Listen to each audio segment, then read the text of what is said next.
तेबे सांगमाने आपण मान प्रिय धारावाहिक सिंदूरकला सीरियल एपिसोड आपण मान देखा पाइबे आज मल्लिका को उचित शिक्षा देबे अंशु। हाँ सांगमाने आपण मान देखा पाइबे आज झिलिमिली सौभाग्य आउ दिव्या पाखरे जाए पहुंच जाती।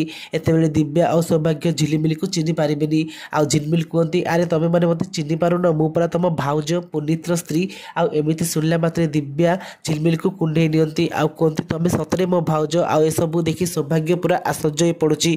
आउ एपर सीन रे आपण मान देखा पाइबे आज अंशु रागी जाई मल्लिका को कॉल करी कहती मल्लिका ए सब कौन कर तुमर किसी भूल पाई छोट पिला गुड़ाक बहुत दंड पाइले। अरे तमें आद्या को एत गुड़िया कम कौन देच। आउ एक कथा शुणी मल्लिका कहती तुम्हें मो स्कूल लाइफ टाइम काम एंटरफाई करनी अंशु एमती कही कॉल टी काटी दियंती। आउ अंशु कहती मते बाध्य हो मीटिंग कैंसल करने को पड़ो आउ जल्दी स्कूल पहुँचवा पड़ो एमती कही से स्कूल आड़े बाहरी जाती।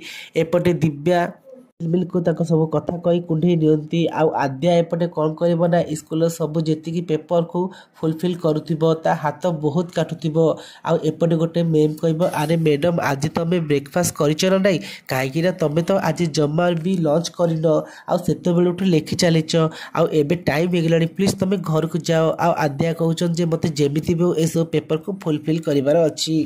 फ्रेंड्स आपण को कौन लगुच आज अंशु कौन आसी आद्या पाखे पहुँचब आ मल्लिका को खूब गाड़ी देवे जदि हाँ ताली येस बोली कमेंट करेंगे।